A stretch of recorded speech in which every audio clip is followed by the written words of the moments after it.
we get the fish dried off and the board dried off, okay? The problem with that slime is all of a sudden that fish is going to be wanting to go everywhere, and that's where we tend to get cuts on ourselves, okay? So, where's my lefties?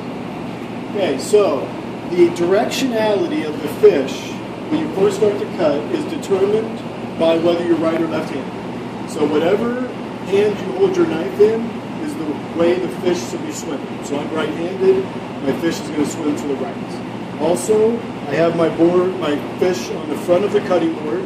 My board is tucked to the front of the table. That's going to become really important later on down the road, okay? Back is to me, right?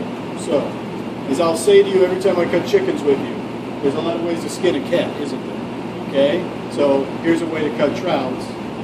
Down the road, you have to decide what's your perfect way to cut trout. Now, let's look a little bit at one thing you want to be aware of is whenever you're cutting or butchering is to be a student of anatomy. Okay? Your goal is to always try to understand the structure of the animal. Because, yes, on cows and pigs and stuff, we get bandsaws out and we just start cutting away. But in general, we're more just kind of separating natural muscles on animals. You know what I mean?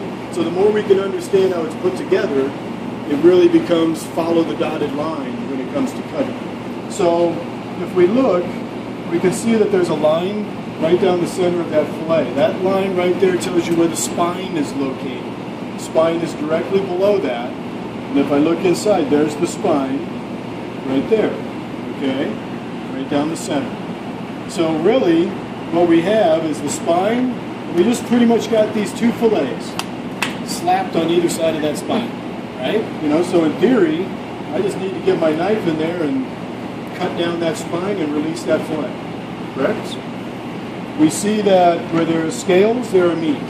Okay? Where you see scales, that's where meat is. Look at the heads. Right? No scales on that head. Meat.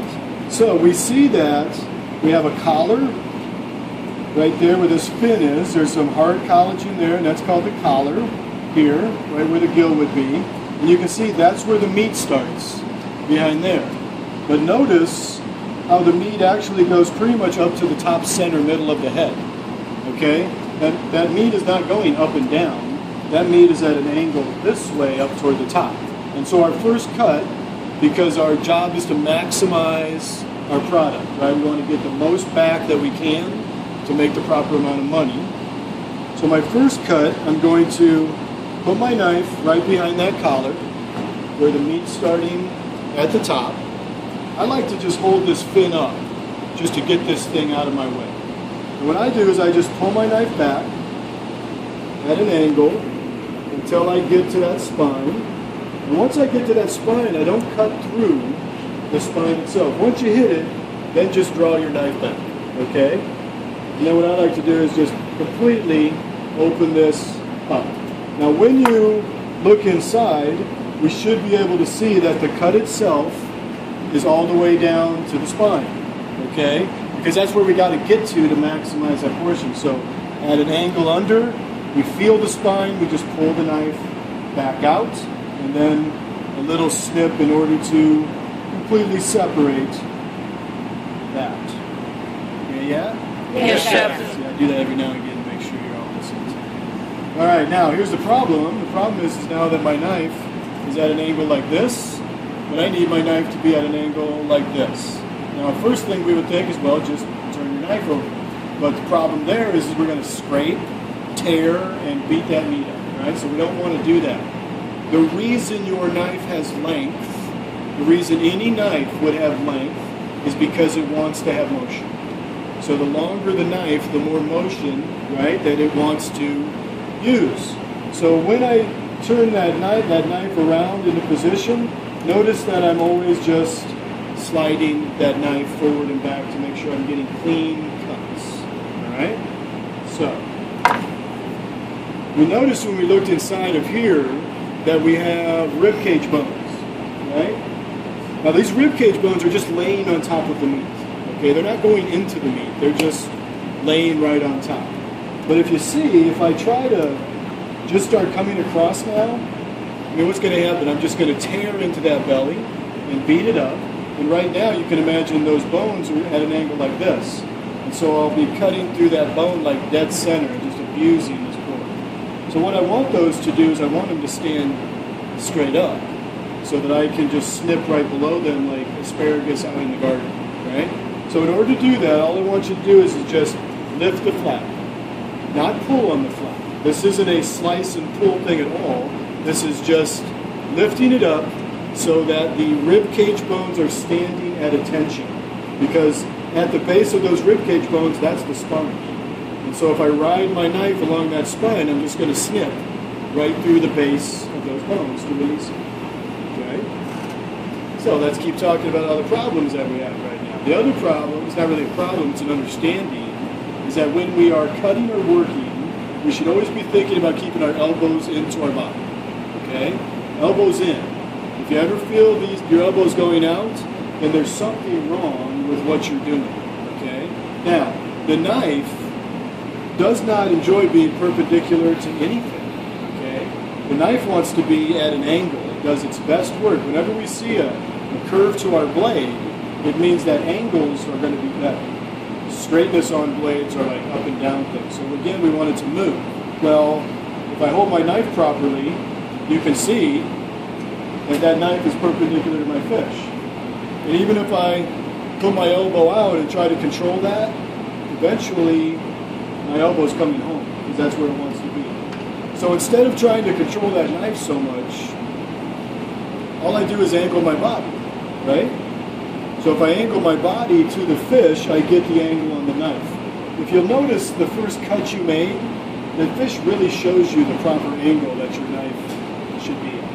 All right? So the motion when we're cutting this fillet off is going to be back, up and over. Back, up and over. All right? And you can see that I'm really kind of working from my body because it should be kind of like this type of cutting motion. All right? Always think about your core. So I want to just ride that spine all the way down. The spine's like ours. It's like bumpy along the way. So when you're cutting, if you're staying on the spine, you should be kind of feeling that bumpiness through your knife.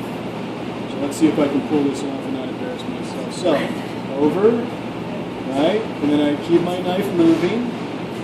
Bingo. I lift my flap. I angle my body. Okay? Back, up and over. Hear the popping of those bones. Back, up and over. And when I go up and over, as far as I get is how far I get. Don't try to force the issue. Let the knife just do its job, right? Push, push. Now, once I get beyond this belly, I have no more concerns about those bones, right? I'm beyond them, so then I can just lower my flap, come all the way across. Okay? Now, what you want to do is you want to see the spine. Okay? If we can look at the fish and see that nice line of the spine, that tells me that I really maximize my portion. Right? Okay, so that's my first side. Say, good job, chef. Good job, chef. Right on. Okay, compliment me. I have a very fragile ego. Okay, so now I got to just do the opposite for my other fillet. Right? So opposite meaning now the belly is facing me, because if the back faces me, all of a sudden my fish is swimming the wrong way. Remember, right-handed, directionality to the right. Now, visualize where the spine is. The spine is now right there on the bottom of that cutting board, isn't it? This is the important reason why the fish needs to be to the front of the board.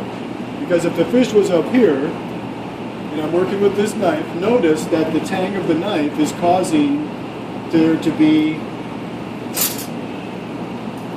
right? You've got some air inside of there, some space. Whereas if I'm working on the edge of my cutting board, my knife can just slide right on down that board and just ride that spine again. Okay, so always toward the front, and then same theory, let's just go end of the flake. That tells me where my first cut is. I'll go at an angle, bring that totally back, right? And then same thing, I'll slide my knife in order to turn it. I'll lift my flap, angle my body, back, up and over.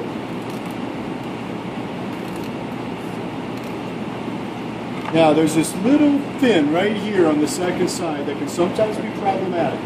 So as you're coming down, I still kind of will hold that up just to make sure I slide down below it.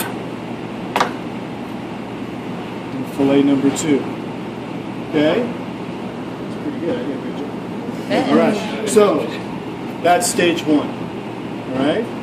So back to your boards.